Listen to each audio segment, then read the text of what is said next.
गिरदासजी, आम आदमी पक्ष एका ठराविक काळापूर्वी इंडिया आघाडीमधनं बाहेर पडला, म्हणजे आजही त्यांचं तुमच्या प्रवक्त्यांची, दिल्लीतल्या प्रवक्त्यांची आहे की आम्ही इंडिया आघाडीचे पार्ट नाही, आम्ही काय आजच्या बैठकीला जाणार नाहीये. आजचं दिल्लीतलं चित्र बघता इंडिया आघाडीमधनं ज्या कारणासाठी तुम्ही बाहेर पडला होता त्याच्यापेक्षा वेगळं चित्र काही दिसतंय का, आणि तुमची कारणं काय आहेत पुन्हा एकदा ही जी एकत्रित मोठ बांधली जाते त्याच्यामध्ये न जाण्याची?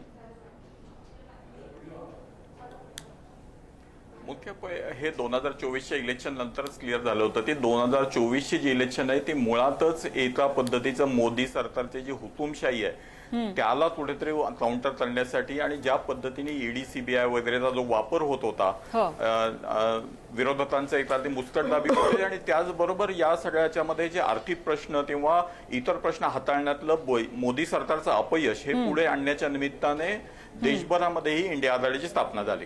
आता प्रत्यक्षात काय झालं की त्याच्यानंतरच्या ज्या विधानसभा निवडणुका झाल्या त्याच्यामध्ये बहुतेक सर्व राज्यांमध्ये आपापल्या छोट्या मोठ्या पक्षांनी आपापली इलेक्शन लढवली, आणि या पार्श्वभूमीवरती दिल्लीमधली पण आम्ही निवडणूक लढवली, येणाऱ्या काळामध्ये पंजाबची पण निवडणूक आहे.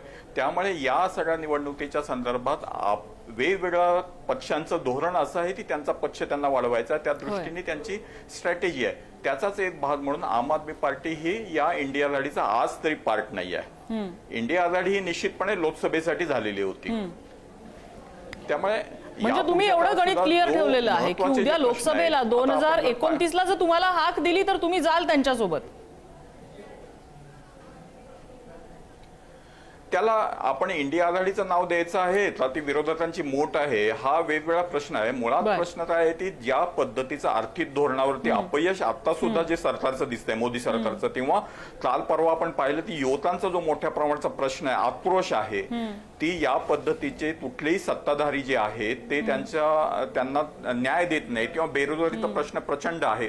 या सगळ्या पार्श्वभूमीवरती ही दिसताना असं दिसतंय की ही लढाई लढली जाईल एकत्रपणे, आणि निश्चितपणे मोदी सरकारचा अपेक्षित आहे. हे अरविंद केजरीवालांनी पण म्हटलं होतं की 1 वर्षाच्या काळामध्ये मोदींच्या सत्तेला शह बसू शकतो. राजकारण कुणाला कुठले दिवस कधी दाखवेल याचा काहीच भरोसा नसतो, कारण त्या सगळ्या चाव्या जनतेच्या हातात असतात. आपण लोकशाहीमध्ये जगतोय. मी सरांकडे, ते माझ्याकडे शेवटची 2 मिनिटं आहेत. गिरदासजी, अशा पद्धतीमध्ये इंडिया आघाडीमध्ये तुम्ही जर म्हणालात लोकशाहीसाठी इंडिया आघाडी आहे, अशा पद्धतीचं समजा काँग्रेसचं नेतृत्व मानायची वेळ आली तर आम आदमी पक्षाला ते मान्य असेल का? नम्रता मॅम, मी येते आपल्याकडे, मी येते शेवटची कमेंट घ्यायला, मी आपल्याकडे येते. हो गिरदासजी.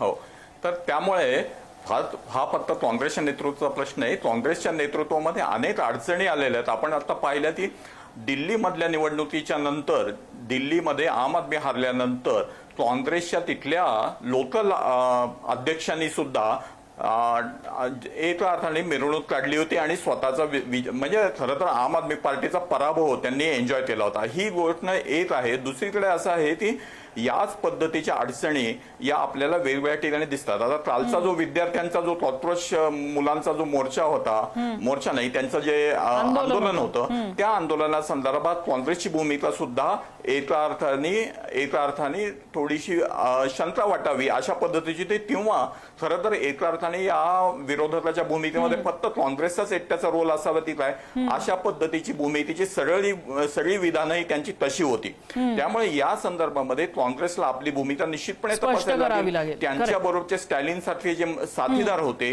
त्यांना अचानक त्यांना सोडून जाता, हा पण प्रश्न आहे. पण दुसरी एक गोष्ट आपल्याला ही लक्षात घ्यायला पाहिजे, एनडीएच्या बाबतीत फार परिस्थिती चांगली आहे अशी पण स्थिती नाही. म्हणजे एनडीएच्या बाबतीत नितीश कुमारांचे काय हाल झालेले आहेत. एनडीए बद्दल आपण चर्चा वेगळी करू. तुम्हाला इंटरप्ट करते, माझी वेळ संपत आली आहे. एनडीए बद्दल आपण वेगळी चर्चा करूया.